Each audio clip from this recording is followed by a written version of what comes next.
Shalom, haleluya, Tuhan memberkati, tetap semangat, amin, tetap kuat di dalam Tuhan. Saya percaya di masa-masa seperti sekarang Tuhan hadir di keluarga Anda, dalam hidup Anda semakin jelas, semakin kuat, semakin Anda bisa mengalami dan merasakan Tuhan. Kalau selama ini mungkin mengerti Tuhan dengan pengetahuan, dengan informasi pengetahuan, tapi sekarang saya berharap Anda bukan cuma mengenal Tuhan dari pengetahuan, tapi mengalami Tuhan secara pribadi, sehingga pengalaman pribadi bersama dengan Tuhan itu lebih menguatkan Anda. Nah, saudara, saya lagi mau coba menjelaskan kepada saudara bagaimana saudara bisa berada di tengah situasi ini dan berkemenangan, terutama menghadapi intimidasi. Sadar atau tidak sadar, ketakutan sudah berubah menjadi intimidasi kalau dibiarkan terus-menerus merasuk di pikiran kita. Kita dengar berita, kita dengar informasi pagi, siang, sore, malam, itu menjadi intimidasi. Dan kalau itu menjadi intimidasi, lambat cepat kita merasa bahwa virus itu mendekati kita.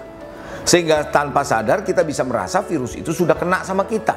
Padahal enggak sama sekali. Karena tiap hari diupdate virus coronanya, yang berapa yang kena kasus, berapa yang meninggal, berapa yang sembuh, apa yang terjadi, ini dan sebagainya.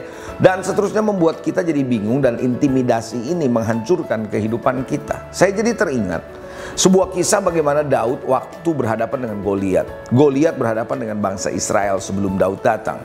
Saudara, Goliat selama 40 hari mengintimidasi bangsa Israel dan berkata, siapa yang ada di antara kamu satu lawan satu.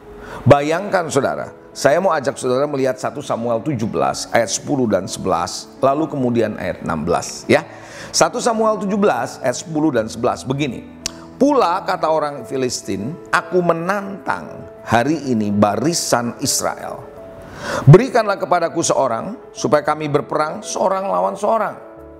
Ketika Saul dan segenap orang Israel mendengar perkataan orang Filistin itu, coba bilang mendengar. Mendengar ini bukan cuma sambil lalu, saya percaya, tapi disimak, diperhatikan. Cemaslah hati mereka dan sangat ketakutan. Inilah intimidasi. Inilah intimidasi. Di dalam ayat ke-16 kita lompat di ayatnya.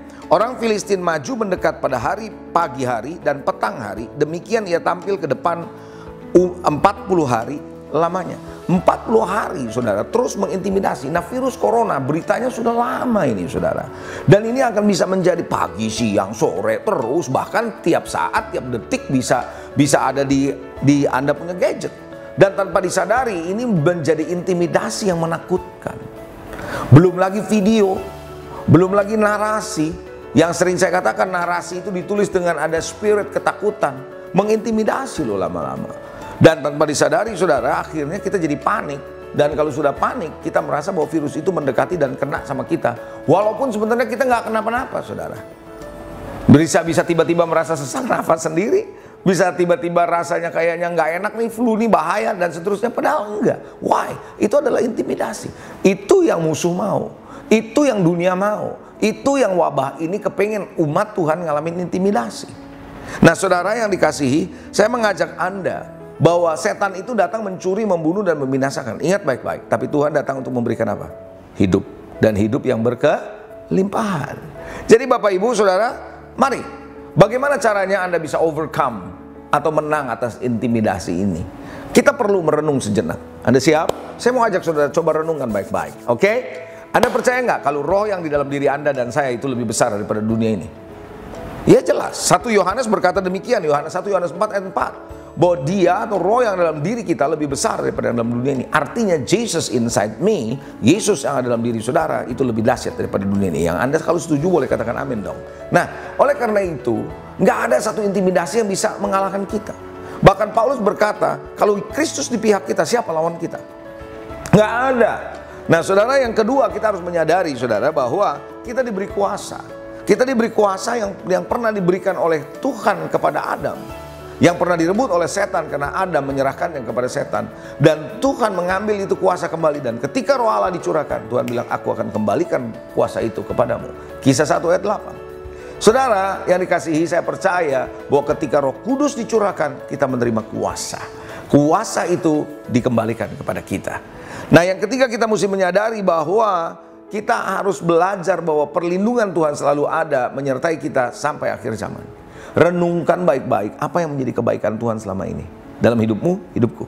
Kalau Tuhan sudah berbuat baik, saya percaya ke depan Tuhan berbuat baik, bahkan sampai akhir zaman. Bisa katakan amin. Kalaupun sampai meninggal bagaimana? Kita tahu Paulus berkata, hidup bagiku adalah Kristus, mati adalah keuntungan. Sepanjang kita tidak mati konyol, sengaja melakukan sesuatu yang sebenarnya harusnya kita bisa hindari, selama kita tidak mati konyol, tapi kalaupun mati, kita harus tahu kita mati dalam Tuhan. Kita berpindah dalam kemuliaan, dan saya percaya ada mahkota menanti kita. Oleh karena itu Bapak Ibu Saudara, ayo saya mau ajak saudara, jangan biarkan intimidasi ada pada kita. Amin.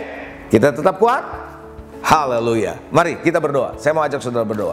Tuhan, terima kasih buat hari ini. Kami percaya kembali Engkau mengingatkan kepada kami bagaimana intimidasi sangat berbahaya di pikiran dan hati kami, membuat kami tidak punya kekuatan untuk melawan musuh seperti bangsa Israel, seperti Raja Saul yang mengalami intimidasi membuat dia menjadi ketakutan dan tidak berani melawan musuh. Sementara Daud tahu bahwa caranya melawan intimidasi adalah kembali mendeklarasikan firman, mendeklarasikan kebenaran, mendeklarasikan keberadaannya di dalam Tuhan, bahwa kamu datang dengan pedang, aku datang dalam nama Tuhan. Itu yang Daud katakan. Demikian Tuhan, aku percaya deklarasi iman kami akan mematahkan setiap intimidasi.